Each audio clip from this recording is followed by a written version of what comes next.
नाज़रीन, budget transmission के अंदर आपको वेलकम करते हैं। आपको पता है कि बजट जो है वो अब पेश होगा कुछ ही वक्त के अंदर, और वफाकी बजट के अंदर बहुत सारी चीज़ें ऐसी होंगी जिनके मुतालिक लोगों के जहन के अंदर बहुत ज़्यादा तजस्सुस भी पाया जाता है, बहुत ज़्यादा सस्पेंस भी पाया जाता है। कुछ चीज़ें ऐसी हैं जिनके बारे में पेशगी मालूमात हैं, लेकिन तब तक इत्मीनान और मुतमईन नहीं होंगे हम लोग जब तक कि हम वफाकी वज़ीर ख़ज़ाना के मुँह से सुन न लें। दूसरी बात यह है कि कल हमने देखा इक़्तिसादी जायज़ा आ गया। क्या सराहियाँ तो बहुत सारी थी, बहुत सारे ऐसे अहदाफ थे जो हुकूमत ने हासिल कर लिए, कुछ अहदाफ ऐसे थे जहाँ कमी बेशी रह गई, कुछ अहदाफ ऐसे थे जहाँ तवक्कुआत से शायद ज़्यादा ही कुछ हासिल कर लिया हो, लेकिन बहुत सारे अहदाफ ऐसे ही हैं जहाँ पर शायद मुतवक्के तौर पर ही पहले से ही हमें मालूमात थी कि शायद कुछ कमी बेशी रह जाए, और वो हुआ। खैर एनीवे, अब आगे जाके तो हमें मस्बत ही सोचना है। आगे आने वाले माली साल के अंदर बजट जब पेश हो जाएगा, उसके बाद हमें ये देखना है कि आगे आने वाले माली साल के अंदर क्या जो अहदाफ हमने अपने लिए रखे हैं हम उनको हासिल कर पाएंगे या नहीं।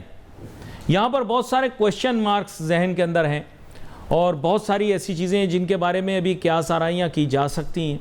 ज़ाहिर बात है, हमारा तज्ज़िया है, जो डॉक्यूमेंट आ भी जाएगा बजट का तो उसके बाद भी आपको पता है कि उसको मुसव्वदे के तौर पर ही कंसीडर किया जाएगा जब तक कि पार्लियामान उसे पास ना कर ले, और पास हो जाने के बाद फिर वो ज़ाहिरी बात है सिस्टम का हिस्सा बन जाएगा।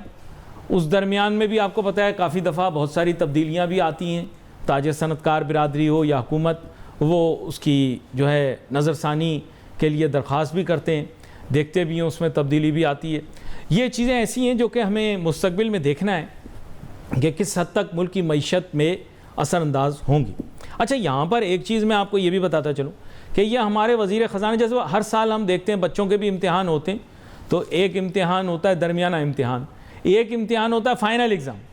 तो ये हमारे वज़ीर ख़ज़ाना का जो है फ़ाइनल एग्ज़ाम इस साल का तसव्वुर किया जाएगा, और इसी को देखते हुए हम हुकूमती कारकर्दगी को भी जज कर पाएंगे। ज़ाहिर बात है पहले तनकीद नहीं हुआ करती थी, अब आहिस्ता आहिस्ता तनकीद भी शुरू हो गई, माशी पॉलिसियों के बारे में भी तनकीद शुरू हो गई, वगैरह वगैरह बहुत सारी बातें की जा रही हैं। प्रोग्राम का आगाज़ करेंगे एक बड़ा अहम मौजू जो कि हमारे प्रोग्राम के अंदर पसंदीदा मौजू होता है, हम उसके बारे में बहुत ज़्यादा बात करते हैं। हुकूमत ने इस दफ़ा 290 रुपये का डॉलर अपनी, जैसे आप कहें, अपने तखमीनों के लिए इस्तेमाल किया है इस आने वाले माली साल में। इसके मुतालिक बात करना बहुत ज़रूरी है क्योंकि पाकिस्तान की पूरी इकॉनमी इसके ऊपर रिलाई करती है कि हम किस हद तक अपने फॉरेन रिजर्व्स को मैनेज कर पाते हैं। और अब तो पूरी दुनिया ये मान गई है कि फॉरेन एक्सचेंज रेट्स जो होते हैं they are the determinant of future economic direction. इसलिए हमने दावत दी है आगाज़ में ही जनाब मलिक बोस्तान साहब को, जो कि किसी तारुफ के मोहताज नहीं है, ज़र मुबादला के मामलात के ऊपर बहुत गहरी निगाह रखते भी हैं। वैसे तो ये चेयरमैन हैं ई कैप के, लेकिन प्रोग्राम के अंदर ये अपने तज्ज़िये भी पेश करते हैं और अपनी माहिराना राय भी देते हैं। वेलकम करता हूँ आपको शो में। Thank you, you welcome. Malik Bostan Sahab ji, budget का मुसवदा। जी, पिछले साल आपको पता है, जैसे आपने बता दी है कि डॉलर का रेट जो है वो बजट में 305 रखा गया था जी, और उस वक्त डॉलर का रेट 300-400 की बातें हो रही थी, और आज अल्लाह का शुक्र है डॉलर 278 रुपये तक पहुंच गया, यानी कि 17 रुपये गिरा है। और अभी जो है उसी चीज़ को देखते हुए यानी कि 15 रुपये कम किया हुकूमत ने, 290 रखा, और मेरा ख्याल है कि ये एक साल में 250 को टच कर सकता है, और कोई इतना बड़ा ये हदफ नहीं है जो कि पूरा न किया जा सके, क्योंकि पाकिस्तान के रिज़र्व 3 साल पहले सिर्फ 3 अरब डॉलर से भी कम थे, और आज अल्लाह का शुक्र है 21-22 अरब डॉलर तक पहुंच गए, और रेमिटेंस रिकॉर्ड इजाफा हो रहा है। इस साल इस माह में 4.2 बिलियन पाकिस्तान की तारीख में सबसे ज़्यादा रेमिटेंस आई है, और 11 महीने में 38 अरब डॉलर हो गए, और उम्मीद है कि ये 41-42 अरब डॉलर सालाना हो जाएगा, जो कि पाकिस्तान की एक संग मील की हैसियत रखता है। तो उस पाकिस्तानियों को मैं सलाम पेश करता हूँ जिन्होंने अपने खून पसीने की कमाई से ये पैसे पाकिस्तान भेजे। आज पाकिस्तान का रुपया मजबूत है, आपके रिज़र्व मजबूत है, आपकी मैशियत मजबूत है, और सब का सब क्रेडिट ओवरसीज़ पाकिस्तानी को जाता है। और मैं समझता हूँ गवर्नर स्टेट बैंक, हुकूमत, फील्ड मार्शल आसिम मनीर साहब की बड़ी कोशिशें हैं जिन्होंने हवाला हुंडी ब्लैक मार्केट के खिलाफ ऑपरेशन किया। जो डॉलर 500 की बातें हो रही थी वो गिर के आज अल्लाह का शुक्र है 278 के करीब पहुंच गए, और बहुत जल्द आप सुनेंगे 275 और फिर उसके बाद 250 है। अच्छा, हुकूमती जितने तखमीने हैं आपको पता होगा, जो IMF भी लगाती है, सारे एस्टिमेट्स वगैरह, ये हमारी आवाम को तो ज़्यादातर पता नहीं लगता, लेकिन आप लोगों को तो इस चीज़ का इल्म होता है कि वो डॉलरों में ही कोट किए जाते हैं। फॉर एग्जांपल पाकिस्तान का per capita GDP growth rate की कैलकुलेशन, पास्ट ईयर्स के अंदर एक्सपोर्ट नंबर्स, इंपोर्ट नंबर्स, ये और ख़ास तौर पर रेमिटेंस के नंबर्स, ये सारे यूएसडी में ही कोट किए जाते हैं। और पाकिस्तान चूँकि इस वक्त बहुत ज़्यादा हैविली एक इशू का शिकार है जो कि हमारा ट्रेड डेफिसिट है, तो जैसे इन्होंने कहा कि उसको रेमिटेंस नहीं मीट किया है। बजट के टाइम के ऊपर ये एसेंशियल इसलिए होता है क्योंकि हमारी फॉरेन बोरोइंग जो है और फॉरेन डेट जितनी है, इसमें बहुत सारी जो एक्यूमुलेट हुई है वो यही हमारा डेफिसिट पूरे करने में ही लगी है। और अब आपको पता है बजट का एक बहुत बड़ा हिस्सा, वेदर वी लाइक इट और वी डोंट, बजट का एक बहुत बड़ा हिस्सा डेट सर्विसिंग यानी कर्जे वापस करने, बैरूनी और मुकामी कर्जे वापस करने में खर्च होगा। I think this will also भी, ये कल फिगर्स खैर क्लियर होंगे, लेकिन लोगों की एक्सपेक्टेशन ये कि बजट का सबसे बड़ा हिस्सा बैरूनी कर्जाजात और मुकामी कर्जाजात की जानिब जाएगा। ये बात दुरुस्त होगी। 4 अरब डॉलर सिर्फ बैरूनी कर्जे पे सूद आप अदा करते हैं, कर्जा असल नहीं, ये सिर्फ सूद है, और 30 अरब डॉलर अगले साल आपने वापस करने हैं। तो अभी हुकूमत को जो है ख्याल है कि वो 3 अरब 4 अरब डॉलर बैरूनी कर्जे और भी लेगी, लेकिन पिछले 2 साल में आपने देखा स्टेट बैंक ने 27 अरब डॉलर ख़रीदे हैं मार्केट से और अपने रिजर्व को मुस्तहकम किया और कर्जे अपने सोर्स से वापस किए। ये बहुत बड़ी बात है। आपके सामने उन्होंने यूएई को कर्जे वापस किए और मैं समझता हूँ ये सऊदी की बड़ी मेहरबानी है कि उन्होंने बर वक्त हमारी हेल्प की। 3 अरब डॉलर उन्होंने दिए, 500 मिलियन हुकूमत ने अपने रिजर्व में से अदा करके पूरी दुनिया को बता दी कि पाकिस्तान में इतनी सख्त है कि वो तमाम वादे पूरे कर सकता है और जो भी उसने लोन लिए उसकी उसने बंदोबस्त भी किया हुआ है। तो ये पाकिस्तान के रिजर्व मजबूत हुए हैं तो हमारी पटरी जो है मैशत जो है पटरी पे आ गई है। और इंशाल्लाह जैसे कि इक़्तिसादी कौंसिल ने कल, अब मैं आपको बताता चलूँ नाज़रीन को कि गुज़श्ता 3 साल में जो टैक्स कलेक्शन है वो दुगनी हो गई है। 3 साल पहले 6 अरब खरब की कलेक्शन थी और आज 12 खरब के करीब पहुंच गई है, यानी टैक्स कलेक्शन दुगनी हो गई है। और मैं इसमें फिर भी शॉर्टफॉल है माइंड यू, हाँ फिर भी है, लेकिन ये बहुत बड़ी कर रहे थे प्रोग्राम से पहले, लेकिन ये बहुत बड़ी बात है। 2 गुना आपने 3 साल में अपना अचीव करना आसान काम नहीं। और जो टैक्स पेयर हैं वो 4 मिलियन से 6 मिलियन के करीब हुए हैं। अगर वो भी दुगने होते तो क्या बात थी। तो सारा टैक्स से मतलब है कि जो टैक्स पेयर है उन पर बहुत पड़ा है। तो इस तरह लोग जो हैं बैंक डिपॉजिट आप देखें तो 3 साल में 22 खरब से बढ़ के 35 खरब पे चलेंगे। इसके लिए लोग कारोबार में मुनाफा ना होने की वजह से, ज़्यादा ऑर्डर होने की वजह से, ज़्यादा प्रॉब्लम होने की, ये और बढ़ेगा बाय द वे, क्योंकि आपको पता है कि इंटरेस्ट रेट शायद बढ़े। हाँ इंटरेस्ट रेट बढ़ते हैं तो फिर ज़्यादा लोग पैसा, मतलब इंटरेस्ट में भी आपका 35 खरब जो है वो बैंकों में डिपॉजिट हुआ है। बहुत बड़ी, मतलब बहुत बड़ा अमाउंट है, क्योंकि फिस्कल पॉलिसी और मॉनेटरी पॉलिसी जुड़े हुए हैं। हाँ अब जैसे इसने कहा है जीडीपी 4% पे रखा है और जो वफाक को पहली दफ़ा ग्रांट जो मिल रही है सूबों की तरफ से वो तकरीबन 920 अरब है। 1200 अरब का चार्ट पालता, बाकी हुकूमत खुद फिल कर रही है। तो ये मैं समझता हूँ हुकूमत को जो है अपने टैक्स कलेक्शन को, टैक्स नेटवर्क को बढ़ाना चाहिए, टैक्स बेस को बढ़ाना चाहिए, ना कि उन्हीं लोगों के गर्दन पे छुरी चलाती रहे। उनको जो है रिलीफ दें, जैसे हुकूमत कह रही है कि अब इस दफ़ा हम जो है जो तनख्वाहदार तबका है उनमें 5% कम करेंगे जी।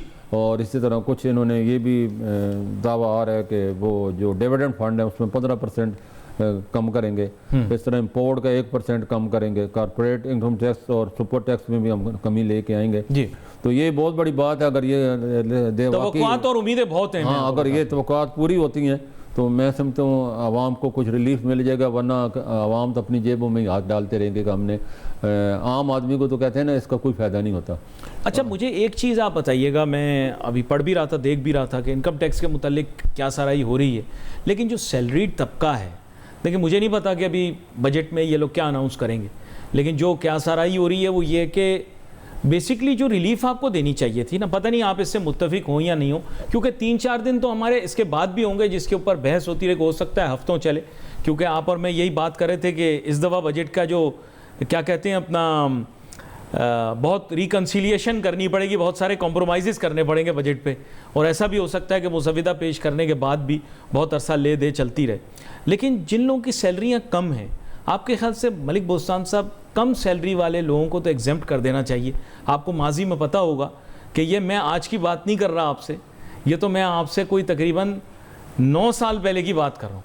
कि 9 साल पहले ये तय हुआ था कि 12 लाख सैलरी देने वाले लोगों को जो है वो टैक्स नहीं देना पड़ेगा, और आज ये तारीख आई खड़ी हुई और अभी तक वो एग्जामेशन जो है वो फ़ौरन ही विड्रॉ हो गई। फिर उसके बाद अभी एग्जामेशन तो ज़रूर है, या कम टैक्स का स्लैब है, लेकिन वो कम सैलरी के लिए। आजकल महंगाई बहुत हो गई।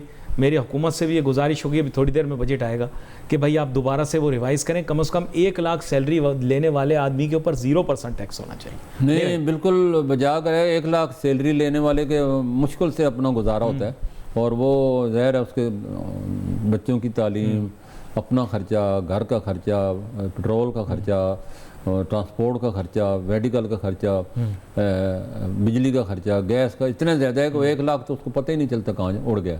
तो हुकूमत को अभी जैसे हुकूमत ने ऐलान किया 2 से 3 लाख तनख्वाह वालों पे 5% उनको रिलीफ दे रहे हैं। हाँ, उनसे 5% उनको कम करेंगे, लेकिन कम वालों को भी रिलीफ दें। तो आप 2 लाख से कम वालों को सारों को एग्जम्पशन दे दें। यस, ये सबसे अच्छा काम है। तो ये जो है लोग दुआएं भी देंगे, सारी छुरी तो उन पर ही चलाते हैं आप लोग, और बाकी लोग इतना टैक्स नहीं, जितने तनख्वाहदार तबका सबसे ज़्यादा टैक्स दे रहा है। ये बहुत बड़ी बात है, और मैं समझता हूँ इसमें हमारी एक्सपोर्ट जो है दिन ब दिन आपने देखा है कम हो रही है, उसमें भी बहुत ज़्यादा टैक्स लगा दी। आप सुनने हैं कि 1% उनका भी कम करेंगे। अच्छा, एक बात मुझे सही से बताइएगा, पिछली दफ़ा भी मैंने आपने प्रोग्राम किया, ये दुकानदार तबके से इस दफ़ा ये स्कीम लेकर आए हैं। ये तो इर्रिस्पेक्टिव है अभी कि क्या अनाउंस करेंगे, ज़ाहिर बात है, हमें इंदिया तो इन्होंने दे दिया है। देखिए, मैं आपसे एक चीज़ पूछना चाहता हूँ कि दुकानदार तबका जो है, यानी परचून चलाने, छोटे परचून वाले, किराने वाले, ये सब, या इस तरह के रिटेलर जो जिन्हें आप कह लें, आपके ख्याल से इनको टैक्स नेट में लाने से पाकिस्तान को क्या एडवांटेज होगा, या बिला वजह हमारी रिसोर्सेज जो होंगी वो गलत जगह पर एम्प्लाई हो जाएंगी? आपको पता है पहले 50,000 की रसीदें ढूंढने के अंदर हमारी FBR लगी रही। वो साहब आजकल टीवी पे आके हर बंदे को अखलाकियात सिखा रहे होते हैं, लेकिन 50,000 की रसीदों के पीछे लोगों को लगा दिया, कहीं ऐसे ना हो कि हम भी रिटेलरों के पीछे पड़े रहें, सारी रिसोर्सेज यहाँ पे लग जाए। क्या कहते हैं आप इस हुकूमत ने जो ऐलान किया कि आसान फिक्स टैक्स स्कीम मुतारफ करा रही है, और उसमें उन्होंने कहा है कि हम 35 लाख ताजरों को इसमें नेटवर्क में शामिल कर रहे हैं, और इसमें उन्होंने कहा है कि 20 करोड़ तक जिसका टर्नओवर होगा, 20 से 25 करोड़, उनको ये एक फिक्स टैक्स देना पड़ेगा, जो कि उनके लिए बड़ा इजी होगा। और मैं समझता हूँ वो कहते हैं कि 50 अरब हमारी इसमें टैक्स कलेक्शन हो जाएगी। तो ये मैं समझता हूँ अगर वाकई हकीकत में होता है और इसमें अमल हो जाता है, और वाकई 35 लाख 30 लाख ही चलो आप शामिल कर लें, तो ये एक संग मील की पाकिस्तान की तारीख में हैसियत रखेगा। अगर गप्पे हैं और बातें हैं तो फिर तो कोई ज़ाहिर है कोई फ़ायदा नहीं है। तो अगर अमल है तो फिर अमल से ज़िंदगी बनती है, जन्नत भी जहन्नम भी। तो ये अमल करके दिखाना है, हुकूमत का काम है इस पर जो अमल करे। तो मैं समझता हूँ हुकूमत कह रही है कि जो हम बजट तैयार किया है हमने ताजरों की मुशावरत से किया है, अल्लाह करे उनकी मुशावरत शामिल हो और मुल्क के लिए अच्छा, और लोग जो है। अच्छा, मैं हमेशा एक बात कहता हूँ, और पहले भी मैंने कही थी और मैं बाद में भी कहता रहता हूँ, ये बातें कहता हूँ, और कि मियाँ मोहम्मद नवाज़ शरीफ साहब इस वक्त एक्चुअली नून लीग के कायद भी हैं, रहनुमा भी हैं, और उनके सरबराह भी। मियाँ मोहम्मद नवाज़ शरीफ साहब को भी बजट मुसव्वदे को बड़े गौर से देखना चाहिए, क्योंकि जो पॉलिटिकल माइलेज है या पॉलिटिकल वेट है वो उन्हीं के पास है। और मैं बार बार टीवी के ऊपर अर्ज कर रहा हूँ कि अब वक्त आ चुका है कि जनाब मियाँ मोहम्मद नवाज़ शरीफ साहब भी एक अहम किरदार रोल प्ले करें इस बारे में, और इसको रिव्यू करें, क्योंकि मैंने उनकी काफ़ी सारी तकरीरें और बातें सुनी हैं। वो आवाम की परेशानियों, तकलीफ़ और टैक्स के बोझ और महंगाई के बोझ के मुतल्लिक बात करते रहते हैं। तो मेरे ख्याल से उनको भी इस बजट के मुसव्वदे को रिव्यू करना चाहिए, जो कि बड़ी अहमियत रखता है। आपने कहा कि ये गेम चेंजर हमारी मईशत के लिए होगा अगर ये शॉपकीपर्स के ऊपर लगा हुआ, दुकानदारों के ऊपर लगा हुआ टैक्स सही से अप्लाई हो जाता है। लेकिन माजी के अंदर हमने देखा है कि बहुत ज़्यादा रेजिस्टेंस आती है। बिलखुसूस कराची शहर के अंदर तो लोग आसानी से मान जाते हैं, क्योंकि यहाँ पे हर आदमी टेलीस्कोप के अंडर में है। अब आप भी एक तरह से हमारे कराची वाले ही हो गए हैं। आप हम तो हैं कराची के कराची वाले नहीं, हमें ही कराची के।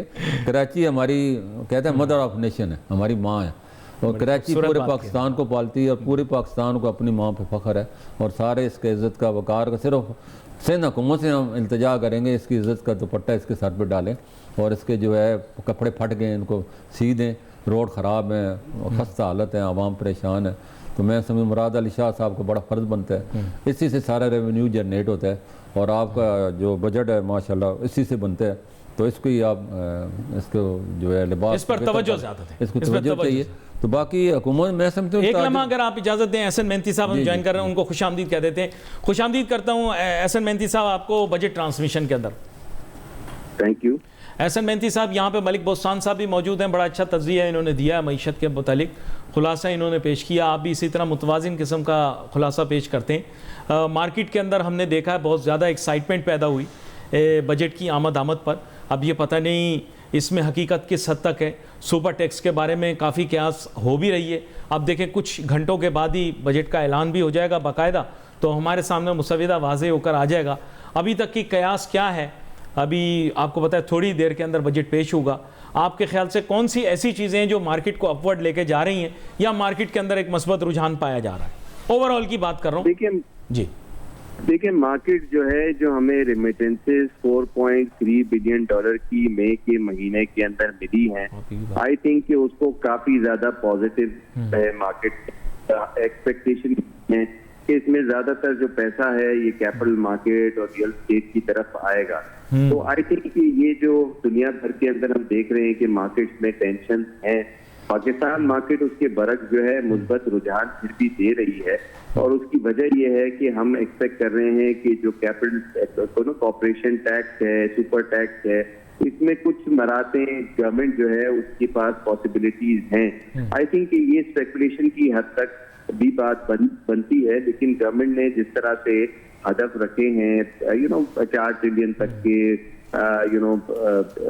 पीएसडीपी के, 1 ट्रिलियन फेडरल पीएसडीपी के, ये जाहिर है ये पैसे जो है अगर ये यूटिलाइज हो जाते हैं सही डायरेक्शन के अंदर, तो हम देख सकते हैं कि ये जो इंडस्ट्रियल एक्टिविटी है ये 4% तक ग्रोथ दे सकती है जो प्रोजेक्ट की जा रही है इस बजट में। फिर इसका जो आउटले खुद है 17 ट्रिलियन का, आई थिंक कि ये खुद एक अपनी नौयत की इंडिकेशंस देता है कि गवर्नमेंट जो है बहुत अच्छा कमिटमेंट दे रही है। नई ताजिर की जो स्कीम है उसकी जो प्रोजेक्शंस हैं वो यही है कि जो गवर्नमेंट जिस सेक्टर को अब तक रिटेल सेक्टर को नहीं ला सकी पूरे तरीके से, उसको ऑप्शन जरूर दे रही है कि वहां पर जो है वो टैक्स फाइलर्स की तादाद बढ़ सके।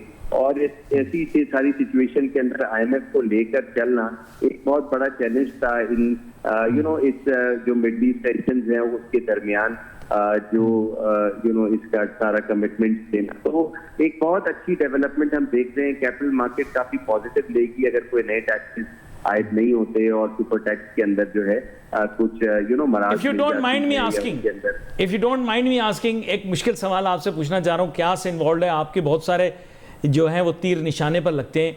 What is going to be the upside of the stock market this time?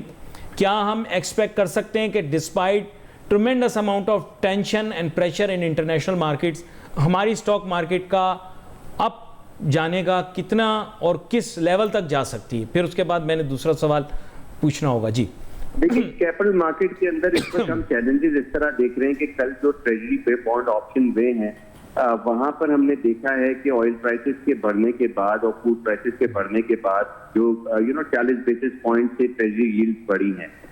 तो कैपिटल मार्केट के अंदर प्री बजट अनसर्टेनिटी होती है, वो सालों साल से होती रही है और हम देखते हैं कि पोस्ट बजट मार्केट में तेजी भी देखी जाती है। बट दिस टाइम काफी हमें एक हमारे साथ जो इम्पैक्ट पड़ा है वो इंटरनेशनल ऑयल प्राइसेस का पड़ा है, जो $90 को क्रॉस कर जाती हैं और फिर कोई ट्रम्प की स्टेटमेंट पे वो वापस नीचे आ जाती है। तो पॉसिबल ट्रिगर्स मार्केट के अंदर काफी ज्यादा कम है।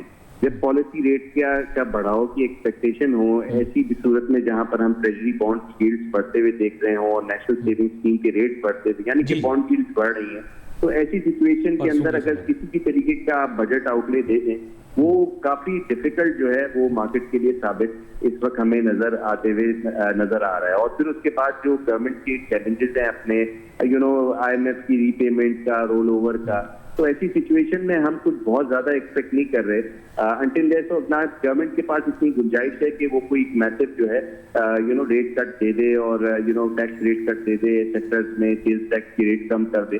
तो we are not even expecting कि ऐसी कोई गुंजाइश इन चैलेंजिंग सर्कमस्टांसेस में है। बट हम ये जरूर समझते हैं कि गवर्नमेंट सिंसियर है, प्राइवेटाइजेशन की ड्राइव उनकी बहुत अच्छी है, आसान टैक्स स्कीम जो है हम एक्सपेक्ट कर रहे हैं कि काफी सक्सेसफुल हो जाएगी क्योंकि सिंसियर एफर्ट्स हैं। तो हम ऐसी सिचुएशन में जो हमारा रोल रहा है ये जो मिडल ईस्ट कॉन्फ्लिक्ट और टेंशंस को ईज करने में नेगोशिएशन का, तो इसको काफी ज्यादा पॉजिटिव ले रहे हैं। ओवरऑल हमारी फॉरेन पॉलिसी हमें हेल्प करेगी कि हम हमारे जो हदफ हैं यानी कि जो ग्रोथ रेट है 4% का उसको अचीव करें। कैपिटल मार्केट को हम स्टेबल करते हैं। यानी अपसाइड आप मुझे एग्जैक्ट नंबर नहीं बता रहे, लेकिन मैं एक एस्टिमेशन आपको बता देता हूं कि इफ ऑल गोज वेल तो आपको लग रहा है कि 1,80,000 क्रॉस करेगी मार्केट, फिर मुझे ब्रेक पे जाना है।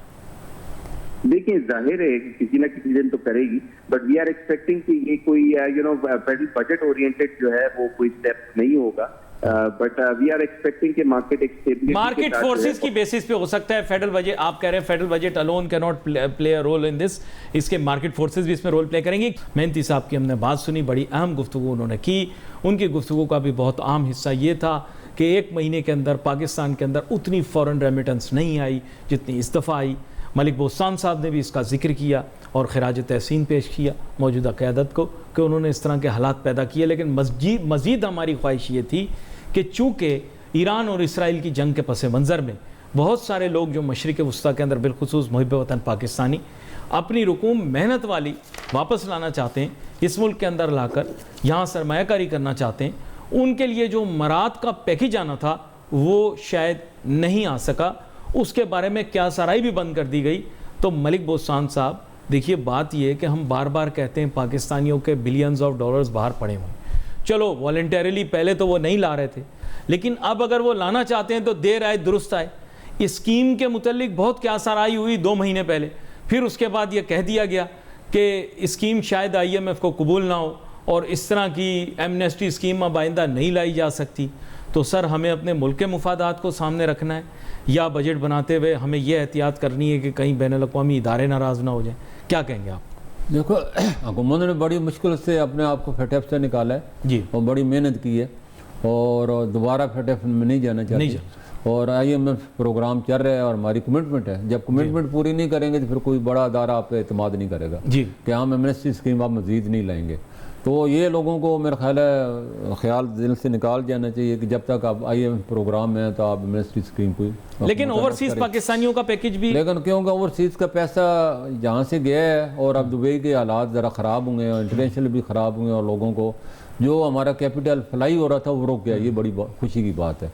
अब पैसा पाकिस्तान में आप देखो ना, प्रॉपर्टी की कीमतें बढ़ना शुरू हो गई हैं और लोग जो पैसा पहले दुबई जाके इन्वेस्टमेंट करते थे अब सोसाइटियों में DHA की फेस एड की कीमतें तकरीबन पिछले 6 महीने में काफ़ी बेहतर 40% बढ़ी हैं जी। तो ये इसका मतलब ये है कि लोग पाकिस्तान में इन्वेस्टमेंट करने, एनवायरनमेंट चाहिए, गुड गवर्नर चाहिए, हुकूमत को चाहिए कि इनको रिस्पेक्ट दे जैसे बाहर के लोगों को देती है। तो ऐसा लॉ एंड आर्डर इतना सख्त कर दें कि किसी का अगर मोबाइल छिन जाए तो उसको शाम तक उसके हाथ में वापस होना चाहिए जी। किसी के साथ डकैती हो तो पैसे उसको वापस मिलने चाहिए और डाकुओं को, चोरों को, इन गुंडों को, बताखोरों को जो है लगाम डालनी चाहिए, उनको जो है कैफे किरदार तक पहुंचाना चाहिए जी। मैं पाकिस्तान के लोगों में इतना टैलेंट है और चाहते हैं कि अपने मुल्क में जो देखो पाकिस्तान का जो शहरी है वो बादशाह होता है, बाहर जाकर तो वो 2 नंबर शहरी बन जाता है, उसकी कोई हैसियत नहीं रहती जी। भले करोड़ों अरबों रुपया कमा रहा हो लेकिन उसकी जो पाकिस्तान में इज्जत है, जो वक़ार है, वो दूसरे मुल्क में हो ही नहीं सकता जी। तो मैं समझता हूँ हुकूमत को इसी गुड गवर्नेंस पे आके लोगों को अगर दिल जीतने हैं, उनको रिस्पेक्ट देनी है और उनको हर मसले को हल करना है तो उसके बगैर आप कह के पाकिस्तान तरक्की करेगा दीवाने का ख्वाब है। आप प्रोडक्शन में आएँ, वैल्यू एडिड में आएँ और एक्सपोर्ट को बढ़ाएँ अपनी। देखो ना, मैंने जैसे पहले कहा है 22 अरब से आपके खरब से आपके डिपॉजिट 35 खरब तक चले गए।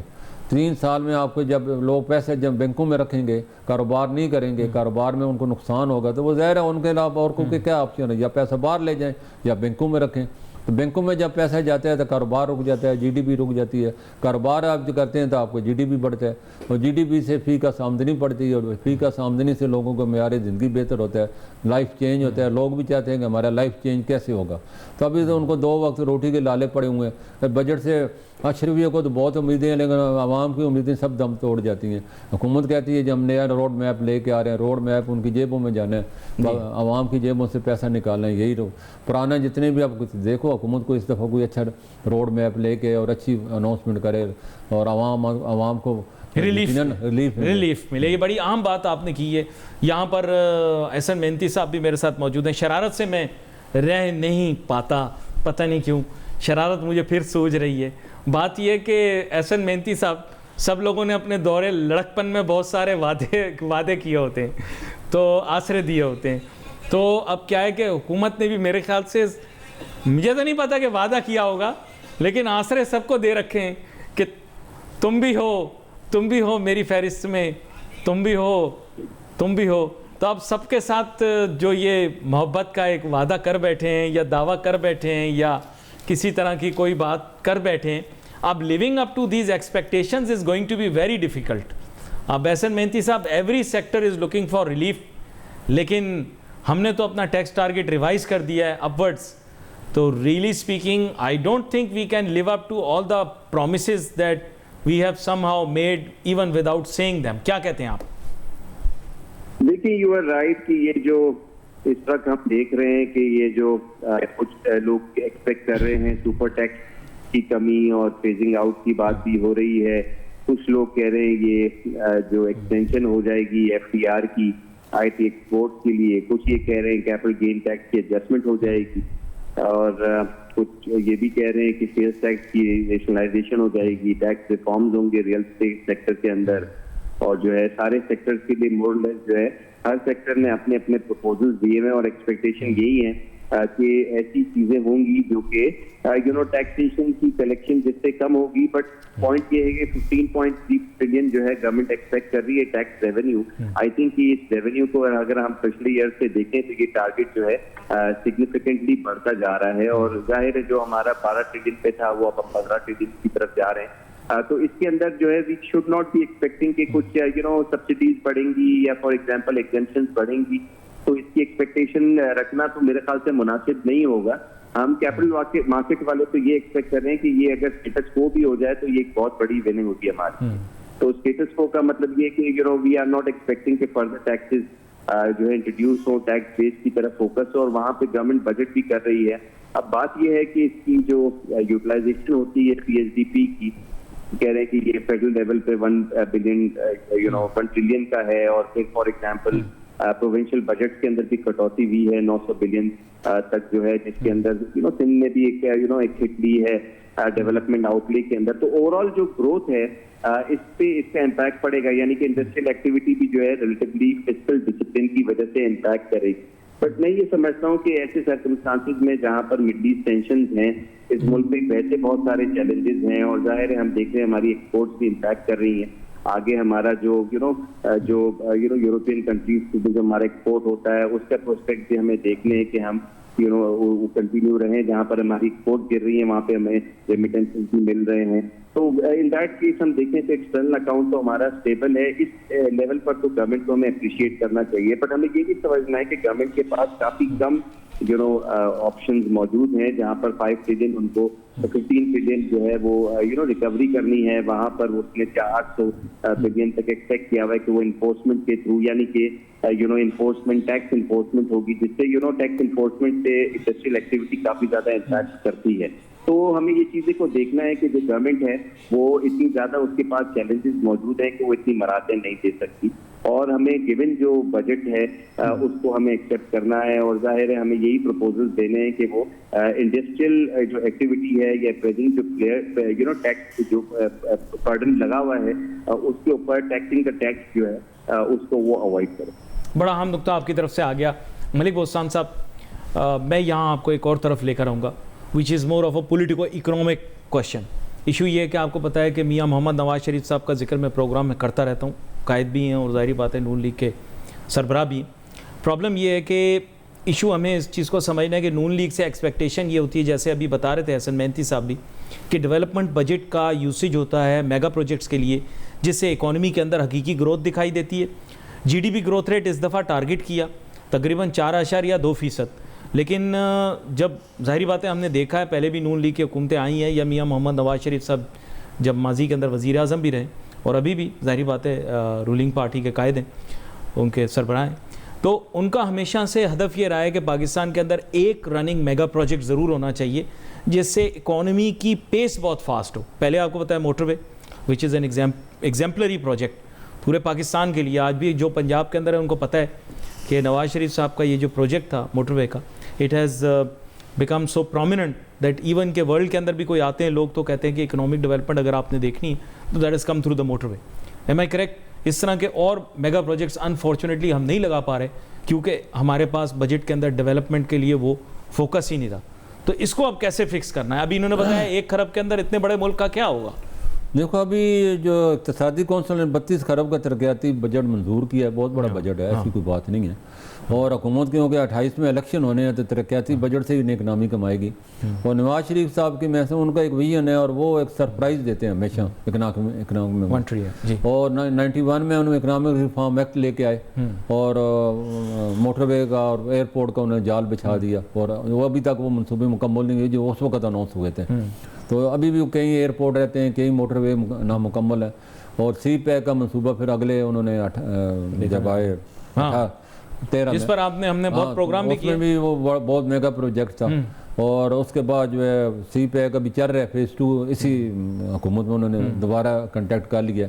तो ये भी बहुत बड़ा मनसूबा है, 9 इकनॉमिक जूम है। और चाइना की जो, लेकिन बजट एलोकेशन नहीं है ना, क्या करें? अमाउंट्स नहीं है, पैसे नहीं है हमारे। पैसे अभी देखो ना, हुकूमत ने ये पैसे जो चाइना का जो हमारे साथ एग्रीमेंट था कि हम 9 इकनॉमिक जूम बनाएंगे और वो अपने मीडियम जितनी भी इंडस्ट्री है वो हाई टेक की तरफ जा रहा है जी। और उसकी मीडियम इंडस्ट्री वो बंद नहीं करना चाहता। वो कहता है कि हम पाकिस्तान पहली प्रायोरिटी है, वरना किसी और मुल्क में हम इसको इंस्टॉल करेंगे। तो हमें उससे फ़ायदा उठाना चाहिए।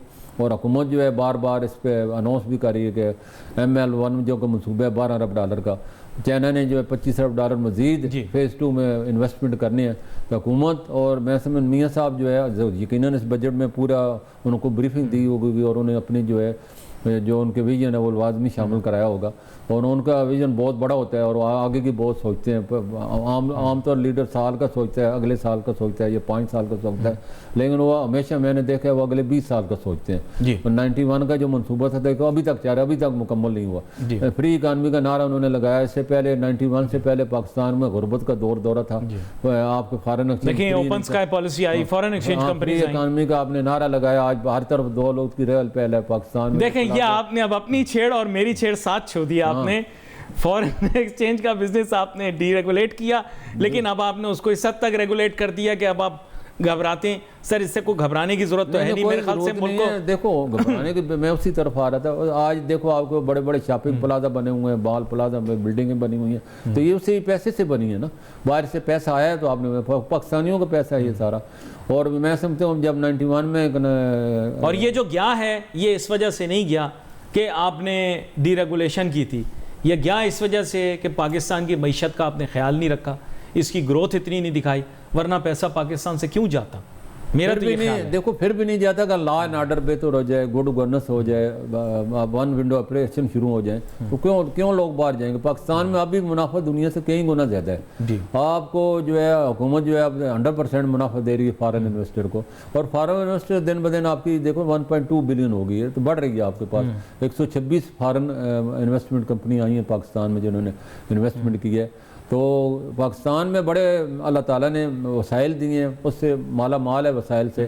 सिर्फ उससे गुड गवर्नर की कमी अगर ये हो जाती है तो पाकिस्तान में समझो अगला दौर है ही पाकिस्तान का। ये ईरान और अमेरिका की जंग ख़त्म हुई है, पाकिस्तान के लिए एक बहुत बड़ी समझो थ्रेट है इस वक्त पाकिस्तान, क्योंकि मिडिल ईस्ट से तेल और रेमिनेंस का दारोमदारी मिडिल ईस्ट के साथ वाबस्ता है।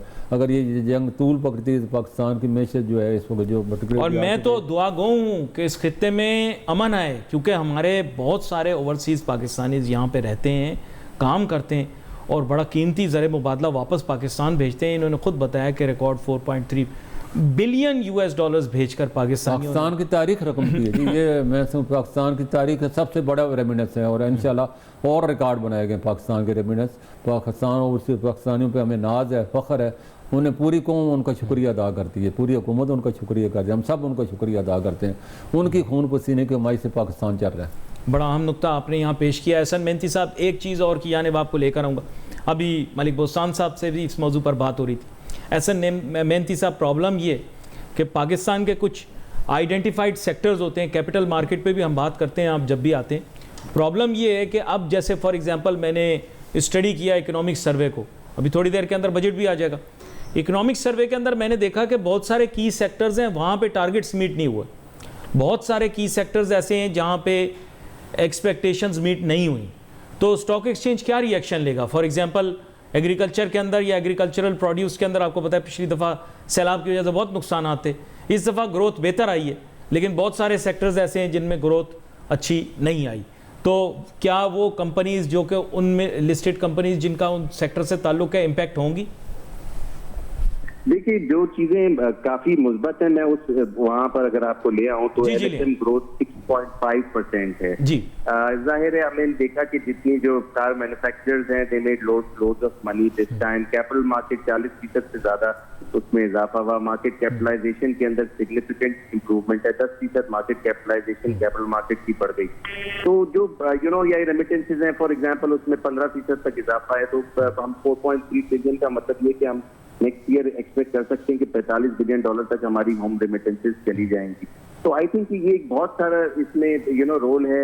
रुपी स्टेबिलिटी का भी एक रीजन है। टैक्स रेवेन्यू हमने देखा कि ये उसमें इजाफा हो रहा है, टैक्स इन्फोर्समेंट में इजाफा हो रहा है। हमने देखा कि जो नए टैक्स के टारगेट्स हैं 15.3 ट्रिलियन, मोस्ट प्रॉब्ली उस पर गवर्नमेंट जो है इन्फोर्समेंट को अभी उस पर फोकस कर रही है। तो हम एग्जैक्टली नहीं कह सकते कि गवर्नमेंट का जो है इसमें कोई नॉन परफॉर्मेंस है।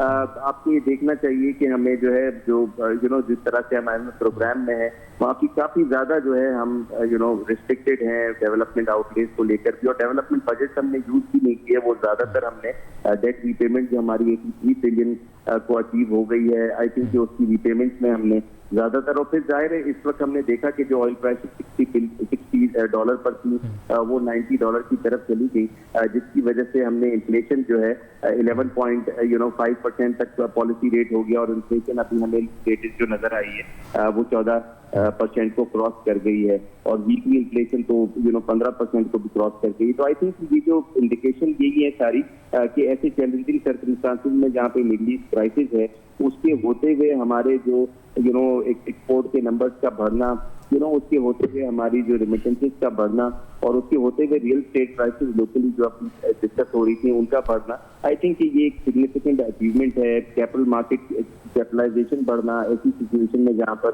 हम सारे मिडल ईस्ट क्राइसिस देख रहे हैं, वहाँ की मार्केट क्रैश हो रही है, तो वहाँ पर मार्केट कैपिटलाइजेशन $16 बिलियन से बढ़ना, आई थिंक 16 ट्रिलियन से बढ़ना, आई थिंक वो भी बहुत बड़ी अचीवमेंट है।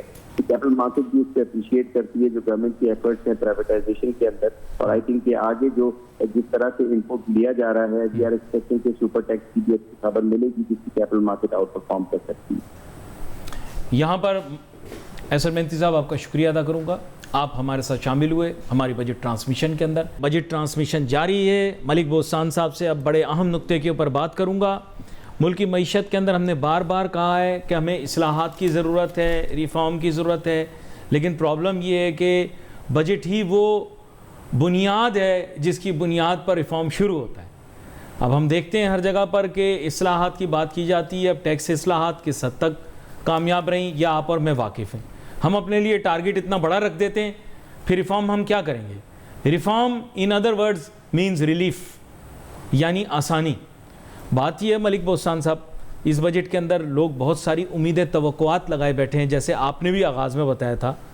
प्रॉब्लम ये है कि रिफॉर्म जब तक नहीं होगा, इस्लाहात जब तक नहीं होंगी, तो बजट की कामयाबी के मुतालिक लोग बात करते रहेंगे। आज के बजट में आपको लगता है कि रिफॉर्म के मुतालिक बात होगी या वही जो पहले से चल रहा है वही दोबारा दोहरा दिया जाएगा? जी देखो, हुकूमत कहते रहे कि हम रेवेन्यू के इक़दाम करेंगे जी, नई इस्लाहात भी करेंगे। ये दावा तो है, अगर देखो अब थोड़ा ही टाइम रह गया, दावा कितना सच है। दावा तो ये है कि हम आवाम को रिलीफ देंगे, और मैं समझता हूँ कि इस बजट से अशरफिया को बड़ी उम्मीदें होती हैं, क्योंकि आवाम का जो टैक्स लगता है वो उनकी जेबों में जाता है। सारे उनके शही खर्चात पूरे होते हैं, हुकूमत के शही खर्चे इसी टैक्स से पूरे होते हैं। आवाम को तो ये पता है कि मेरा चूल्हा जलना है कि नहीं चलना है, और तनख्वाहदार तबका कहता है कि मेरी तनख्वाह बढ़नी है कि नहीं बढ़नी है। इसके अलावा उनको कोई ज़्यादा उम्मीदें नहीं होती, लेकिन अशरफियों को बहुत ज़्यादा उम्मीदें हैं, और कारोबारी तबके को बहुत ज़्यादा उम्मीदें होती हैं। कोई ऐसा आवाम दोस्त बजट आ जाए, कारोबारी दोस्त बजट आ जाए ताकि हमारे कारोबार में इजाफा हो, और मैं समझता हूँ कारोबार चलता है तो फिर पाकिस्तान चलता है। कारोबार को चलाना बहुत अहम मैंने रखता है। हुकूमत को चाहिए कारोबारी बरदरी की जितनी भी मुश्किलात हैं उनको ख़त्म करे और कारोबार को वैल्यू एडेड पे लेके आए, लोगों को एक्सपोर्ट बढ़ाए, अपनी प्रोडक्शन बढ़ाए, ताकि जीडीपी बढ़े। जीडीपी बढ़ेगा तो आम आदमी की ज़िंदगी चेंज होगी, आम आदमी की ज़िंदगी चेंज होगी तो सारा क्रेडिट इस हुकूमत को जाएगा। तो आवाम को जो है आपकी हालत को बदलना है और मैं समझता हूँ उसके लिए हुकूमत एक स्पेशल कमेटियाँ बना दे ज़िला सतह पे या शहरों में या कारोबारी बरादरी में, जो कि उनकी मुश्किलात को ख़त्म करके, जो मैं समझता हूँ जैसे मैंने पहले बताया, लोग अपने कारोबार ख़त्म करके फिर बैंकों में पैसे रख रहे हैं या बाहर लेके जा रहे हैं, तो इस चीज़ को सीरियस अलार्मिंग है, रेड अलार्मिंग है मैं कहता हूँ।